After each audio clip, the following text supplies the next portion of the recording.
Hello and welcome our fourth lecture about revenue. I'm happy to have you here and it's already a great journey. We are on fourth chapter and we are going today to learn how IFRS and HGB have different requirements on revenue recognition. Let's have a look quickly what are our 5 objectives for today. First of all, we are going to learn how IFRS 15 revenue recognition standard defines revenue and gives us 5-step model for revenue recognition, and of course what are the principles under IFRS for revenue recognition. Then our second objective will be to look at HGB, how HGB helps us to recognize revenue and what are the principles governing revenue recognition under HGB. Our third objective will be to look at realizations principle and prudence to see how they shape, how they impact especially revenue recognition. Fourth objective will be to look some special cases, long-term contracts, project-based revenues, to see what differences we can identify for both frameworks. And our final objective will be to look at some practical examples to see in practice how revenue recognition under both frameworks impact financial statements. So let's immediately go and tackle our first objective. But first of all, let me remind you that one of the most important indicators in any entity's financial statement is revenue. So that means recognizing right amount of revenue and at the right time is going to be very important topic, very important question for any company or corporation.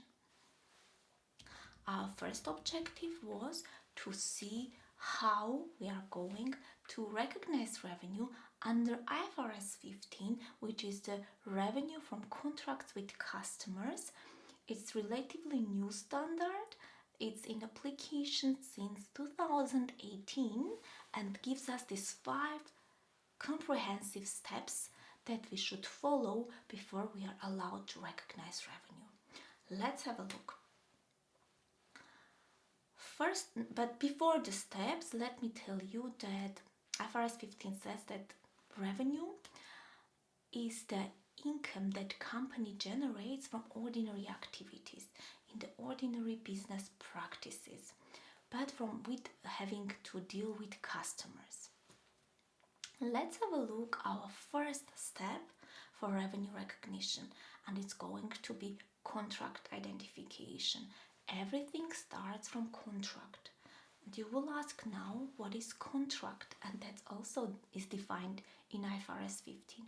Contract is an agreement between 2 or more parties which has commercial substance, and all rights and obligations for both parties are listed there.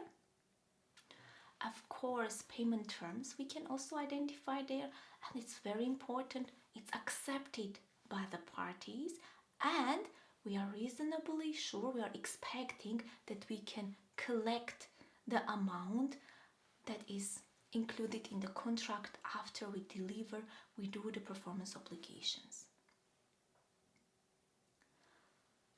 If the first step is not passed, we are not allowed to go to the next step. So very important already during first step to establish under IFRS, do we have contract or not? It might seem, yeah, revenue is revenue, so whatever we delivered, we did something, so we recognize then corresponding amount as a revenue, but in reality that can be very challenging. So let's assume that we have a written order from a customer stating that we should deliver a 3-year license, maintenance and some other components, upgrades, updates, and the price is also